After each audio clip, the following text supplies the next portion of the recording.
लोगों के दिलों में मोदी बसते हैं, तो उन्होंने साबित करके भी दे दिया। लेकिन ये जो एक स्टाइल है, ये जो एक तरीका है, ये बहुत खास हो जाता है जब ये देखा जाता है कि ऑल ऑफ अ सडन प्रधानमंत्री बच्चों के बीच पहुंच जाते हैं। देखिए, हाई फाइव करते हुए यहाँ पर भी नजर आ रहे हैं प्रधानमंत्री। मोदी है तो मुमकिन है, मोदी है तो मुमकिन है। पॉपुलैरिटी पीक को छू रही है। दुनिया के लीडर आए चले गए, फ्रांस, बर्तानिया, अमेरिका, कहीं आए कहीं चले गए, ठीक है जी।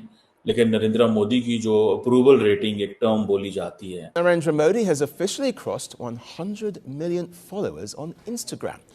He's become the first world leader and politician to achieve this milestone and underscores he's one of the most popular global leader. अब कई लोग तो अब क्योंकि वो सबसे ज्यादा पॉपुलर है। ये दो तस्वीरें मैं स्क्रीन पे पेश करने जा रहा हूं, जरा देखिए कि हमारा लीडर चाइनीज प्रेसिडेंट से कैसे मिल रहा है और इंडियन प्राइम मिनिस्टर। क्योंकि जब आपके साथ आपकी जनता खड़ी होती है, वो आपके ऊपर एक ट्रस्ट करती है, आपके ऊपर इत्तेमाद करती है, तो यकीनन आप अपने आप को ताकतवर तरीन आदमी समझते हैं और फिर उसका जो ताकत होती है, अवाम की ताकत क्योंकि बैक पे होती है, वो आपके फैसलों में भी नजर आती है। फिर आप मजबूत फैसले करते हैं और वो फैसले करते हैं जो आपकी अवाम और आपके मुल्क के बेहतरीन मुफाद में होते हैं। नमस्ते दोस्तों, जय हिंद। हिंदुस्तान स्पेशल में आपका स्वागत है दोस्तों। प्राइम मिनिस्टर नरेंद्र मोदी ने मंगलवार को सिक्किम के गंगटोक में खिलाड़ियों के साथ फुटबॉल खेला। एक्स हैंडल पर तस्वीरें शेयर करते हुए प्राइम मिनिस्टर मोदी ने कहा कि गंगटोक की प्यारी सुबह में सिक्किम में अपने युवा दोस्तों के साथ फुटबॉल खेलने जैसा कुछ भी नहीं। उन्होंने खेल को ऊर्जा से भरा सेशन बताया। प्राइम मिनिस्टर मोदी ने सोशल मीडिया पर कुछ तस्वीरें साझा की जिनमें वह लड़के लड़कियों के साथ फुटबॉल खेलते नजर आ रहे हैं।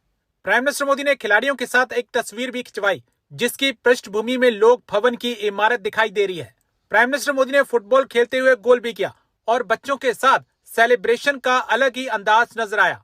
पश्चिम बंगाल के फुटबॉल किस कदर लोकप्रिय है, इसका अंदाजा इसी बात से लगाया जा सकता है कि फुटबॉल विश्व कप जैसे बड़े अंतर्राष्ट्रीय आयोजनों के समय सड़कों पर ट्रैफिक मानो थम सा जाता है।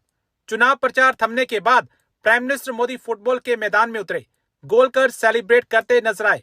मैं ये कहूंगा कि नरेंद्र मोदी साहब की जो कॉन्फिडेंस लेवल है उसको आसमान पे पहुंचा दिया होगा, क्योंकि जब आपके साथ आपकी जनता खड़ी होती है, वो आपके ऊपर एक ट्रस्ट करती है, आपके ऊपर इत्तेमाद करती है, तो यकीनन आप अपने आप को ताकतवर तरीन आदमी समझते हैं और फिर उसका जो ताकत होती है, अवाम की ताकत क्योंकि बैक पे होती है, वो आपके फैसलों में भी नजर आती है। फिर आप मजबूत फैसले करते हैं और वो फैसले करते हैं जो आपकी अवाम और आपके मुल्क के बेहतरीन मुफाद में होते हैं, बेहतरीन इंटरेस्ट में होते हैं। वो फैसले आप कभी नहीं करते जो किसी और के इंटरेस्ट को प्रोटेक्ट करते हैं।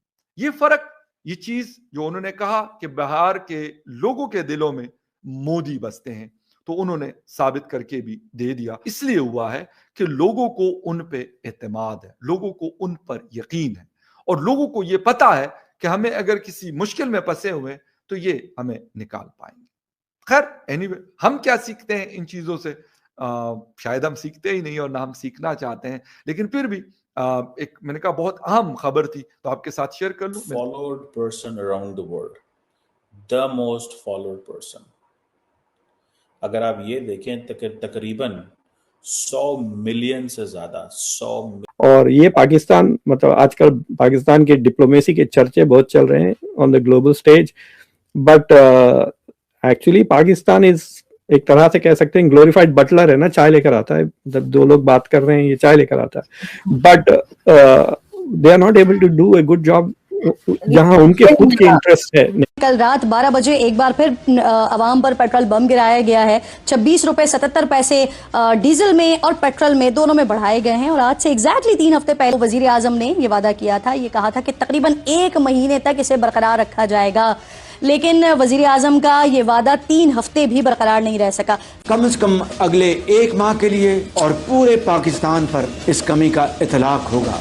अच्छा, अगर आप मुझसे पूछें फ्रैंकली तो मुझे मेरा एनालिसिस ये कि अभी इस ले जी, ये तो लाइट चली गई है, एक तो ये बड़ा मसला है।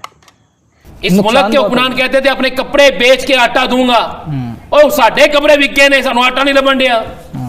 हम यहाँ पे सुबह से लेकर शाम तक कसीदे पढ़ने पे बैठ जाते हैं कि जनाब बल्ले बल्ले हो गया जनाब, हमें इंटरनेशनल सतह पे बेहतरीन सालसी की है, लेकिन जिस मुल्क की सालसी भी कर दो ना।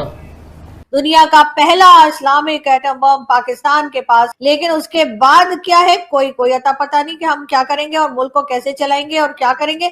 तो दोस्तों, जैसा कि आप जानते हैं कि इस समय पाकिस्तानी मीडिया के अंदर एक तरफ यह बात हो रही है, खास तौर से ईरान और अमेरिका युद्ध के बीच में पाकिस्तान की मीडिएशन की जो भूमिका है, हालांकि इसमें सच्चाई ये है कि पाकिस्तान ने ट्रंप के सिर्फ एक पपेट के रूप में काम किया है और ट्रंप के इशारों पे पाकिस्तान नाच रहा है, लेकिन इसे पाकिस्तानी मीडिया, पाकिस्तान तो वर्ल्ड का नंबर 1 डिप्लोमेसी देश बन चुका है। पाकिस्तान दुनिया में शांति अमन करवाने में नंबर 1 देश है, और तो और जो पाकिस्तानी CDF आसिम मुनीर है, उसके इशारों पे तो सुपर पावर अमेरिका का ट्रंप भी चलता है। ऐसी बड़ी बड़ी बातें पाकिस्तानी मीडिया खूब आसमान में छोड़ रही है, लेकिन असल ज़मीन पे जो हकीकत है पाकिस्तान की, वह आज इस वीडियो में दिखाई दे रही है। लेकिन अगर लॉजिकली बात करें तो जो पाकिस्तान अभी जिस सिचुएशन से गुजर रहा है, जहां ट्रंप आए दिन पाकिस्तान की प्रशंसा कर रहा है, और हो सकता है कि पाकिस्तान को पैसे भी मिल रहे हों, लेकिन क्या करें कि ये पाकिस्तान है जहां पे डेवलपमेंट की जगह इस बात की फिक्र में लगे हैं कि पाकिस्तान मुस्लिम नाटो देश कैसे बनाए, फिलिस्तीन, गाजा और सऊदी अरब की रक्षा पाकिस्तान ने कैसे करनी है, और दुनिया में इस्लाम की जीत कैसे हो, ये पाकिस्तानी इसी बात में लगे हैं। कहते थे कि मुल्क की मुआशी सूरत हाल बड़ी बेहतरी की तरफ जा रही है। जब वज़रा प्रेस कॉन्फ्रेंस करते थे कहते थे मुल्क मुआशी तौर पर बड़ा मुस्तहकम हो रहा है। अगर आप ये कहें कि 44 दिन की जंग या 2 माह की जंग की वजह से मुल्क मुआशी बहरान का शिकार हो गया, तो इसका मतलब है पीछे जो दिन गुजरे थे, छजमा नबे सा क्या कर रहे थे पिछले